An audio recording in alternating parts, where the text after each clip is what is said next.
Hello students, welcome to my YouTube channel NK teachers. NK teachers में आपका फिर से स्वागत है। आज हम आपको एक नया टॉपिक लेकर आए हैं जिसका नाम है idioms and phrase. Idioms and phrase हम आपको आज बताएंगे और उसको किस तरीके से आपको यूपी बोर्ड का एग्जाम जो होगा उसमें भी क्लास नंबर 12 में ये एग्जाम आएगा। एग्जाम में ये क्वेश्चन आएगा, आपको हम पूरी तरीके से इसको कैसे हल करना है, किस तरीके से जवाब देना है, उसके बारे में बताएंगे। तो आइए शुरू करते हैं। इसमें लिखा है, डायरेक्शन आपको दिया होगा, use any 3 of the following idioms या phrases in your own sentences so as to bring out their meanings clearly. आपने हिंदी में पढ़ा होगा कि आपके जो मुहावरे और लोकोक्तियां होती हैं, जो मुहावरे और लोकोक्तियां दी हुई होती हैं उसमें तो आपको उनको वाक्यों में प्रयोग करना होता है। वही उसी तरीके से सेम चीज है ये। जैसे हिंदी में हम किसी वाक्य को, एक मुहावरे को वाक्य में प्रयोग करते हैं, इस तरीके से ही इसमें भी यूज करते हैं। आप देखते हैं इस तरीके से क्वेश्चन आएगा। जैसे ये क्वेश्चन दिया हुआ है बोर्ड पर, क्या अ बेड ऑफ रोजेस, जिसका हमें इसकी जो ये इसकी मीनिंग निकलती है, इसी की मीनिंग दूसरे शब्दों में भी हमें लिखनी है कोष्टक में। जैसे ये लिखा अ बेड ऑफ रोजेस, उसका मीनिंग दिया है अंदर an easy and comfortable situation. इसका मतलब ये है कि यहाँ जो लिखा हुआ है, ये लिखा हुआ है फूलों की सेज। इसका मतलब होता है अ बेड ऑफ रोजेस का मतलब होता है फूलों की सेज। इसी बात को इंग्लिश में दोबारा दूसरे शब्दों में बताना है तो उसको कहेंगे an easy and comfortable situation, एक आसान और आरामदायक अवस्था, जिसको हिंदी में फूलों की सेज भी कहते हैं। इस तरीके से अब इस बात को, जो ये अ बेड ऑफ रोजेस है, इसको हमें वाक्य में प्रयोग करना है। यानी ये जो अ बेड ऑफ रोजेस है, ये किसी वाक्य में आना चाहिए और उस वाक्य का अर्थ में ये बात आएगी फूलों की सेज। जैसे कि फॉर एग्जांपल इसमें लिखा है life is not a bed of roses, यानी जिंदगी फूलों की सेज नहीं है। जिंदगी फूलों की सेज नहीं है, इसका मतलब निकलता है। तो हमने इस अ बेड ऑफ रोजेस को एक वाक्य में प्रयोग कर दिया है। हमने एक अपना वाक्य बनाया, उसमें लिखा लाइफ इज नॉट, जिंदगी नहीं है, अ बेड ऑफ रोजेस, फूलों की सेज, मतलब जिंदगी इतनी आसान नहीं है। तो इस तरीके से हमने इसको अपने शब्दों में अपना एक वाक्य बना के यूज कर दिया, प्रयोग कर दिया। ऐसे ही आपको बोर्ड एग्जाम में जब पूछा जाएगा तो इतना लिखा होगा, समझ लीजिए अच्छे से, उसमें केवल ये लिखा होगा अ बेड ऑफ रोजेस। और क्वेश्चन दोबारा से बता रहा हूं, इस तरीके से क्वेश्चन होगा, use any 3 of the following idioms या phrases in your own sentence. जो आपके जो लोकोक्तियां हैं या मुहावरा है जो, उसका ये दिया होगा और उसको अपने वाक्य में प्रयोग करना है। तो हमें ये मिलेगा, केवल हमें ये मिला अ बेड ऑफ रोजेस। हमने इसी की दूसरी इंग्लिश के जो शब्द हैं, इस बात को इंग्लिश के दूसरे शब्दों में कहना है। तो हमने इस बात को बेड ऑफ रोजेस को an easy and comfortable situation कहते हैं, जिसको हिंदी में फूलों की सेज कहा जाता है। तो उसको हमने यहां पर अगर यूज किया तो देख लीजिए आप, लाइफ इज नॉट, ये हमने जोड़ा कि जिंदगी नहीं है, अ बेड ऑफ रोजेस, जो ये वर्ड लिखा है अ बेड ऑफ रोजेस, देखिए ये आपके यहां पर दिया हुआ था, हमने इसको वाक्य में प्रयोग कर दिया। तो आई थिंक आप समझ गए होंगे। अगला क्वेश्चन देखते हैं। इसी तरीके से अगला क्वेश्चन है आ बॉशम फ्रेंड। ये आपको क्वेश्चन दिया होगा, ये लिखा होगा पेपर में, तो आपको ये सब चीजें अपनी तरफ से करनी है कि आ बॉशम फ्रेंड को हम दूसरे शब्दों में क्या कहते हैं, जिसको कोष्टक में हमें इंग्लिश में ही बताना होगा। आ बॉशम फ्रेंड को दूसरे शब्दों में इंटीमेट फ्रेंड कहते हैं। इंटीमेट फ्रेंड कहते हैं, जिसको हिंदी में कहते हैं घनिष्ठ मित्र, गहरा दोस्त। तो यहां पर देखिए, तो हमने इस बात का दूसरे शब्दों में इस बात को इंटीमेट फ्रेंड कह दिया, हम कह सकते हैं कि जो ये मीन्स है वही इसका मतलब है। इसका मतलब जो है घनिष्ठ मित्र है, तो हमने दूसरे शब्दों में इसको भी बता दिया कि इंटीमेट फ्रेंड घनिष्ठ मित्र होता है। अब देखिए आगे हम इसको जो हमारे यहाँ बॉयफ्रेंड फ्रेंड दे रखा है, अपने एक वाक्य में अपनी तरफ से जो वाक्य बनाएंगे हम उसमें इसका इस्तेमाल करेंगे, यूज करेंगे। किस तरीके से करेंगे? जैसे लिखा है Satish is my boyfriend friend, Satish मेरा घनिष्ठ मित्र है, जिसका मतलब निकलता है सतीश मेरा घनिष्ठ मित्र है। तो आपको पता चल गया होगा कि जो बॉयफ्रेंड फ्रेंड है हमने वाक्य में यूज कर दिया है, और किसके लिए यूज कर दिया? घनिष्ठ मित्र के लिए। बॉयफ्रेंड फ्रेंड घनिष्ठ मित्र के लिए हमने उसको इस्तेमाल कर दिया, पूरा वाक्य बना लिया, Satish is my boyfriend friend. Next देखते हैं, अगला क्वेश्चन लिखा है क्वेश्चन नंबर 3 पे आपको दिख रहा होगा कि लिखा गया है all and sundry, all and sundry, जिसका हिंदी में यहाँ पर आपको दिखाई दे रहा होगा कि ऑल एंड सन्ड्री मीन्स होता है प्रत्येक बिना भेदभाव के, हर कोई, प्रत्येक बिना भेदभाव के। तो इसको अब ऑल एंड सन्ड्री को इंग्लिश में ही दूसरे शब्दों में हम क्या कहेंगे? तो इंग्लिश में ही ऑल एंड सन्ड्री को हम दूसरे शब्दों में ऑल विदाउट डिस्टिंक्शन कहेंगे। हम इसको ऑल एंड सन्ड्री जिसको बोलते हैं उसी को इंग्लिश के दूसरे शब्दों में हम ऑल विदाउट डिस्टिंक्शन, प्रत्येक बिना भेदभाव के बोला जाता है। अगर हम इसको अब हम इसी बात को वाक्य में प्रयोग करेंगे, यानी ऑल एंड सन्ड्री को एक वाक्य बनाएंगे और उसमें उसका यूज होना चाहिए, उसका इसमें यूज होना चाहिए ऑल एंड सन्ड्री का। तो हमने यहाँ पर एक एग्जांपल दिया, ये आपको एग्जांपल दिया हुआ है, आपको भी एग्जांपल देना है और ऐसा एग्जांपल देना है जिसमें ऑल एंड सन्ड्री का यूज हुआ हो। तो देखिए इसमें लिखा है I invited all and sundry to my son's birthday party. इसमें लिखा है आई इनवाइटेड, मैंने निमंत्रित किया, ऑल एंड सन्ड्री बिना भेदभाव के, to my son's birthday party, अपने बेटे के जन्मदिन की पार्टी में सबको बिना भेदभाव के बुलाया या आमंत्रित किया। इसी का मतलब होता है ऑल एंड सन्ड्री, बिना भेदभाव के, हमने किसी से भेदभाव न करके हमने पार्टी में, अपने बेटे की पार्टी में सबको निमंत्रित किया। तो हमने इसका यूज कर दिया, यहां से देख लीजिएगा अगला क्वेश्चन है। और मैं एक बात बता दूं, यूपी बोर्ड में जो मैंने बोर्ड पे क्वेश्चंस लिखे हुए हैं, इडियम्स और फ्रेज लिखे हुए हैं, मैंने ये बिल्कुल इंपॉर्टेंट लिखे हुए हैं। आशा करते हैं कि आपकी बोर्ड क्लास में इनमें से ही कोई क्वेश्चन आए, तो इसको ध्यानपूर्वक समझ लीजिए और इनको याद कर लीजिए। अगला क्वेश्चन है all in all, all in all जिसकी हिंदी होती है सर्वे सर्वा। ऑल इन ऑल का मतलब होता है सर्वे सर्वा। अब हमें जब क्वेश्चन को सॉल्व करेंगे, हमें तो केवल ऑल इन ऑल लिखा दिखाई देगा पेपर में, इतना लिखा होगा, और हमें उसका हिंदी पता होना चाहिए कि इसका हिंदी क्या होता है। तो ऑल इन ऑल की हिंदी होती है सर्वा सर्वा, सर्वे सर्वा। अब हमें कोष्टक में यह बताना है कि ऑल इन ऑल को दूसरे शब्दों में हम क्या कहेंगे, दूसरे शब्दों में इंग्लिश में ही क्या कहेंगे, तो उसको कहेंगे कंप्लीट मास्टर। यानी हम ऑल इन ऑल जिस चीज को कह रहे हैं उसको दूसरे शब्दों में कंप्लीट मास्टर कहेंगे। सर्वे सर्वा, जो सब कुछ करने पर उसके अंडर में जो ऐसी चीजें हों कि जो वो कर सकता है, जिसकी ताकत रखता हो। अब हम इसको, इस वर्ड इन वर्ड को, ऑल इन ऑल को हम अपने वाक्य में प्रयोग करेंगे। आप जो चाहो वो वाक्य बना सकते हो, बस लेकिन उसमें ऑल इन ऑल आना चाहिए।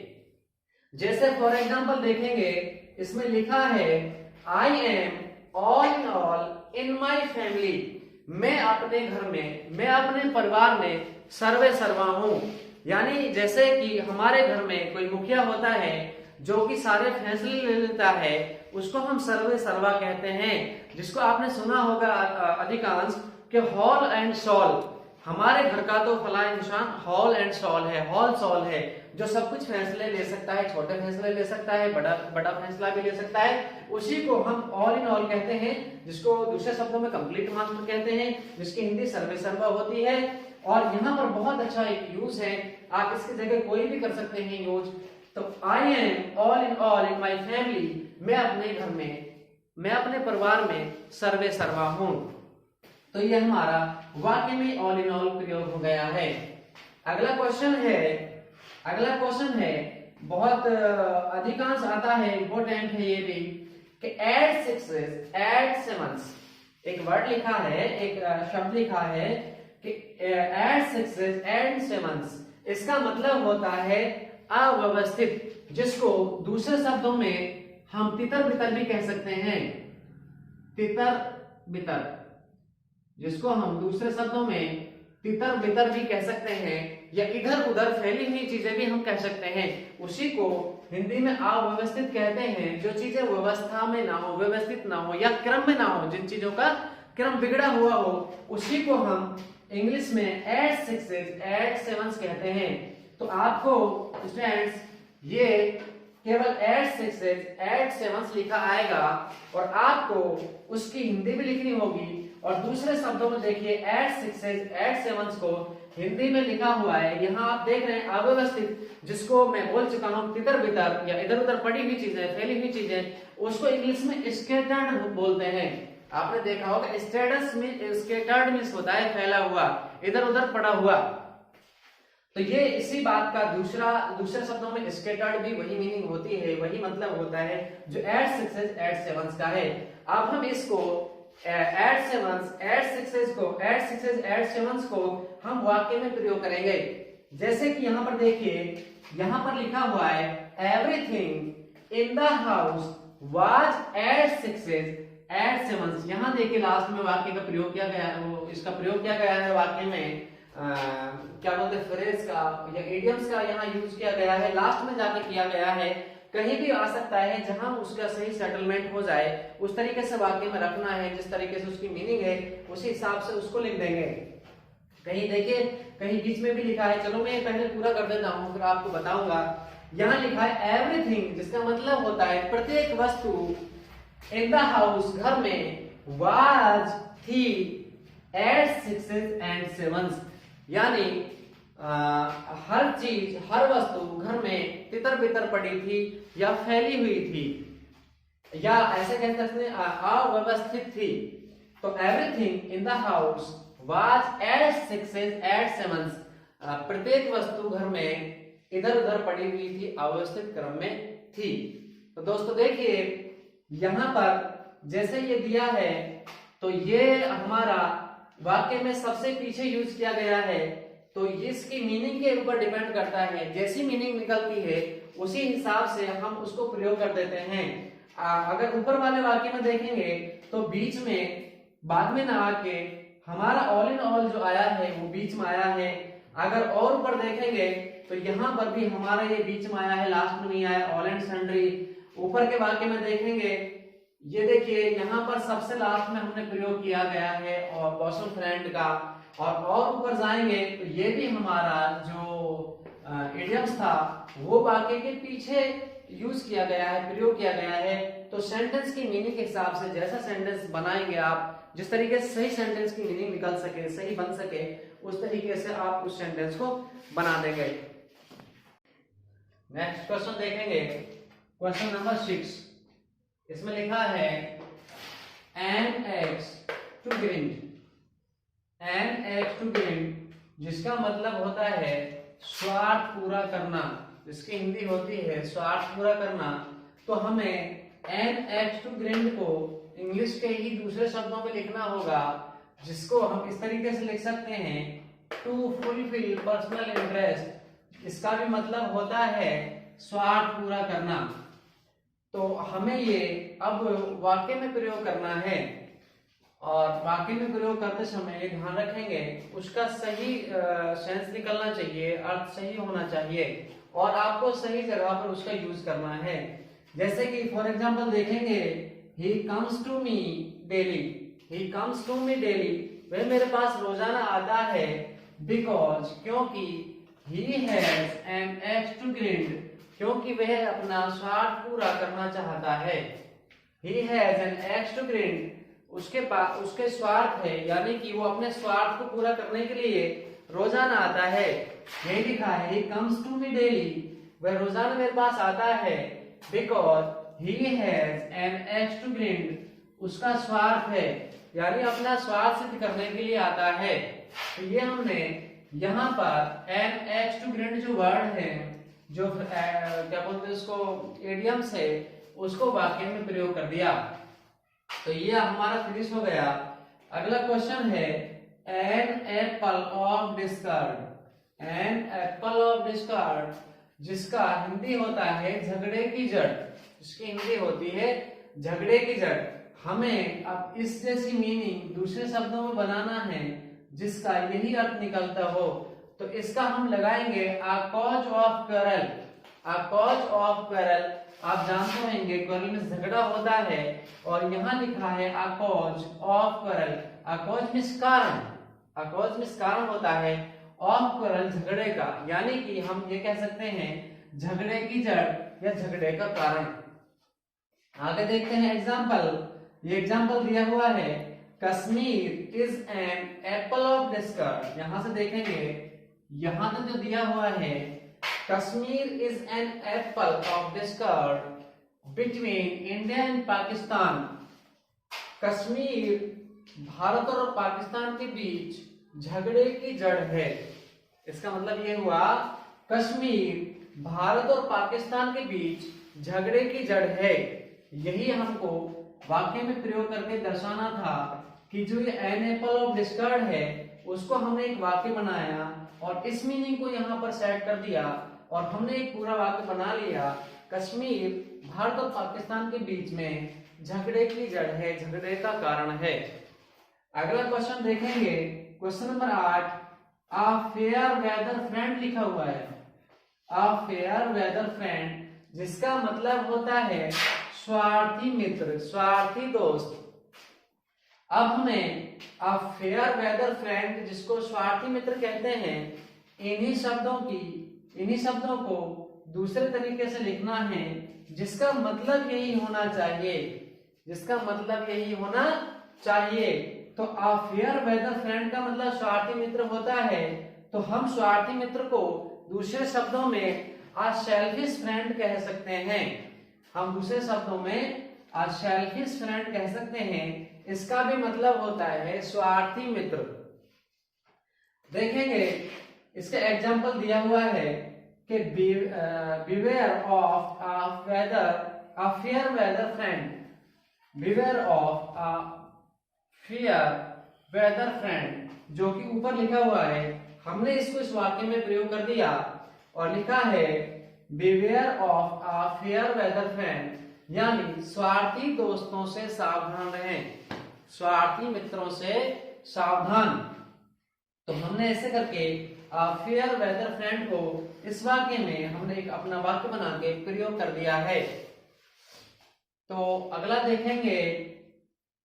देखेंगे जिसमें लिखा है क्वेश्चन नंबर 9 पे, आ लैम एक्सक्यूज, आ लैम एक्सक्यूज। अगर हम आ लैम एक्सक्यूज को ही समझें तो देखेंगे कि लिखा है कि जैसे आ लैम एक्सक्यूज, अगर इन्हीं शब्दों को देखें तो लैम मींस लंगड़ा होता है और एक्सक्यूज आप जानते हैं बहाना होता है। तो लंगड़ा बहाना नहीं बोल सकते हम, इसका हिंदी होती है झूठा बहाना।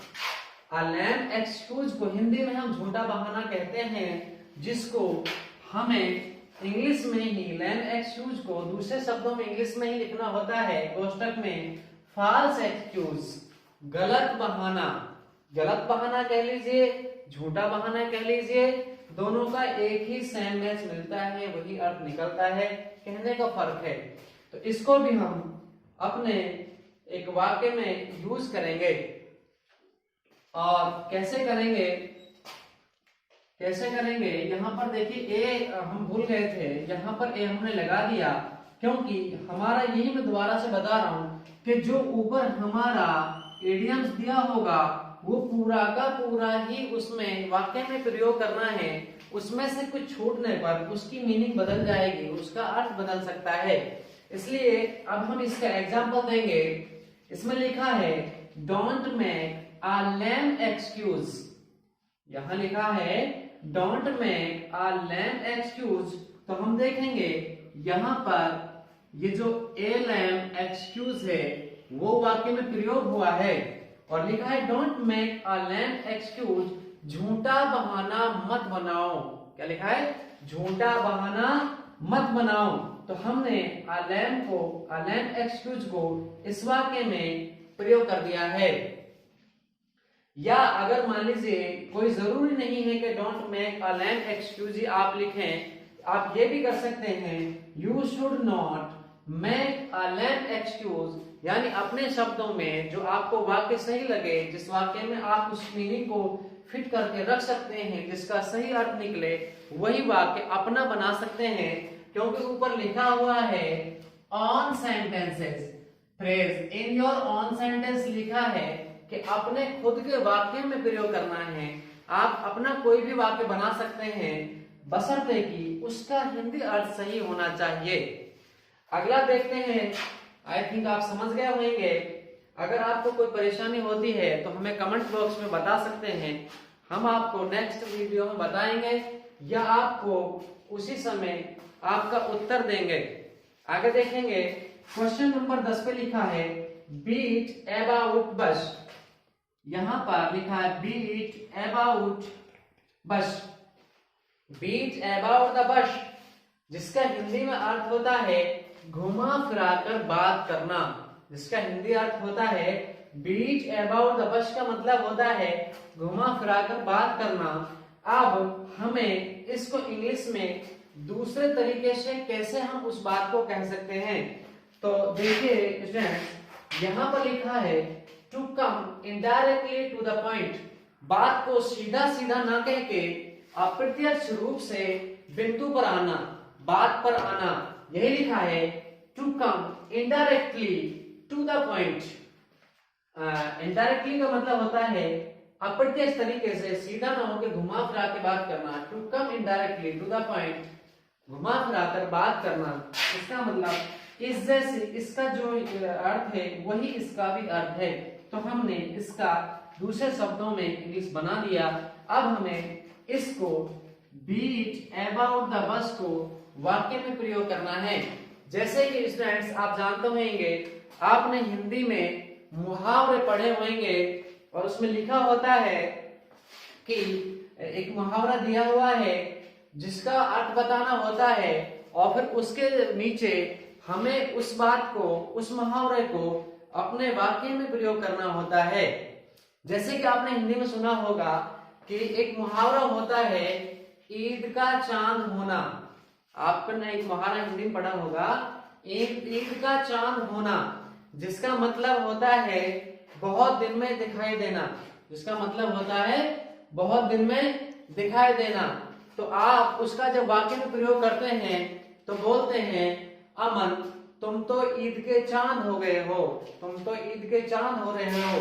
तो वही बात इसमें भी है कि इस वाक्य में प्रयोग करना है। अब इसको Aman is one who always beat about the बस।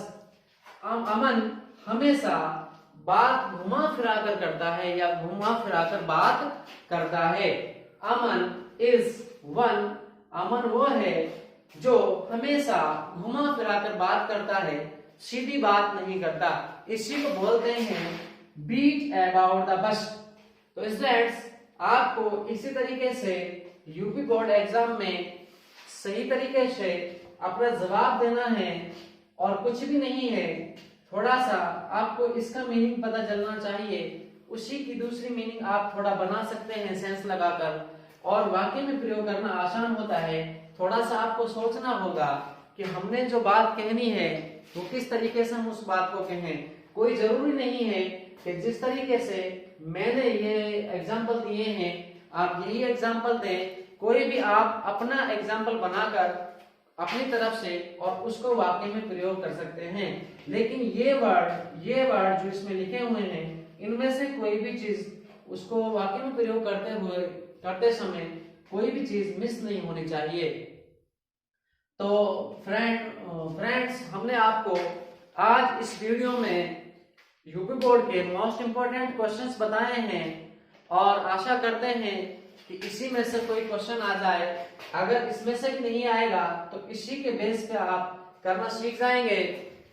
तो अब आगे हमारे 10 क्वेश्चन हो गए हैं। कृपया करके इन 10 क्वेश्चन को बिल्कुल अच्छे से याद कर लें और हमारी इस वीडियो को लाइक और शेयर करें। आगे ऐसे ही प्रश्न हम आपको अगली वीडियो में बताएंगे। हम इस महीने आपके एग्जाम से पहले आपके एग्जाम को आसान बनाएंगे, जिससे आपका जो डर है कैसे एग्जाम में पास होंगे, पढ़ाई नहीं हो पाई, हम जब तक आपका एग्जाम आएगा उससे पहले आपके पेपर को बहुत आसान बना देंगे। हमारे चैनल एमके टीचर्स को शेयर करें और सब्सक्राइब करें और लाइक और कमेंट करें। Thank you for watching my YouTube channel MK teachers.